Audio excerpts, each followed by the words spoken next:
क्या उद्धार केवल विश्वास के द्वारा है या विश्वास के साथ कर्मों के द्वारा? आइए देखते हैं। यह शायद पूरी मसीही धर्म विज्ञान में एक सबसे महत्वपूर्ण प्रश्न है। यही प्रश्न उस सुधारवाद का कारण बना है जिसने प्रोटेस्टेंट कलीसियाओं और कैथोलिक कलीसियाओं के मध्य विभाजन कर दिया है। यह प्रश्न बाइबल आधारित मसीहत और अधिकांश मसीही भ्रांत शिक्षाओं के मध्य एक महत्वपूर्ण भिन्नता की कुंजी है। क्या उद्धार केवल विश्वास के द्वारा है या विश्वास और कर्मों के द्वारा? क्या मुझे केवल यीशु मसीह पर विश्वास करने से उद्धार प्राप्त हो जाएगा या मुझे यीशु में विश्वास के साथ निश्चित कार्यों को भी करना होगा? केवल विश्वास या विश्वास के साथ कर्मों के प्रश्न को बाइबल के कुछ ना समझौते किए जाने वाले संदर्भों के द्वारा कठिन बना दिया गया है। रोमियो 3 अध्याय उसके 28 पद में, 5 अध्याय उसके 1 पद में और गलातियों 3 अध्याय उसके 24 पद और याकूब 2 अध्याय उसके 24 पद के साथ तुलना करें। कुछ लोग पौलुस और याकूब के मध्य में भिन्नता पाते हैं। पौलुस धर्मसैद्धांतिक रूप के साथ कहता है कि धर्मीय बनाए जाना केवल विश्वास के द्वारा होता है, इफिसियों 2 अध्याय उसके 8 से 9 पद में, जबकि याकूब को ऐसा कहते हुए पाया जाता है कि धर्मी बनाया जाना विश्वास और कर्मों के द्वारा है।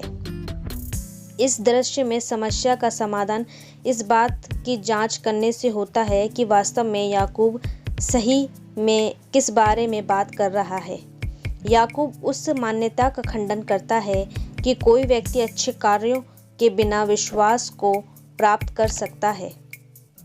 याकूब 2 अध्याय उसके 17 से 18 पद में याकूब इस बात पर जोर डाल रहा है कि मसीही एक परिवर्तित जीवन और अच्छे कार्यों को उत्पन्न करेगा।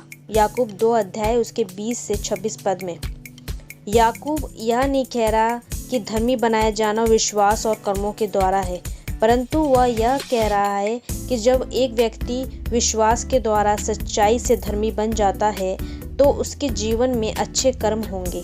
यदि एक व्यक्ति किसी विश्वासी होने का दावा करता है परंतु उसके जीवन में अच्छे कार्य नहीं होते, तब उसमें मसीह के प्रति सच्चा विश्वास नहीं होता। याकूब 2 अध्याय उसके 14, 17, 20 और 26 पद में हम इसको देखते हैं। पौलुस भी अपने लेखों में यही बात कहता है। विश्वासियों के जीवन में जो अच्छा फल होना चाहिए वह गलातियों 5 अध्याय उसके 22 से 23 पद में सूचीबद्ध है। यह बताने के तुरंत बाद कि हम विश्वास के द्वारा उद्धार पाते हैं, ना कि कर्मों के द्वारा। इफिसियों 2 अध्याय उसके 8 से 9 पद में पौलुस हमें सूचित करता है कि हमारी रचना अच्छे कर्म को उत्पन्न करने के लिए की गई है। इफिसियों 2 अध्याय उसके 10 पद में जितने याकूब एक परिवर्तित जीवन से अपेक्षा करता है उतनी ही पौलुस करता है। इसलिए यदि कोई मसीह में है तो वह नई सृष्टि है, पुरानी बातें बीत गईं, देखो अब सब नई हो गई हैं। 2 कुरिन्थियों 5 अध्याय उसके 17 पद में याकूब और पौलुस उद्धार के ऊपर अपनी शिक्षा के प्रति असहमत नहीं हैं। वे एक ही विषय के ऊपर भिन्न दृष्टिकोणों से पहुँचते हैं। पौलुस ने सरलता से इस बात पर जोर दिया है कि धर्मी बनाया जाना केवल विश्वास के द्वारा ही होता है, जबकि याकूब ने इस सत्य पर महत्व दिया है कि मसीह में सच्चा विश्वास अच्छे कर्मों को उत्पन्न करता है।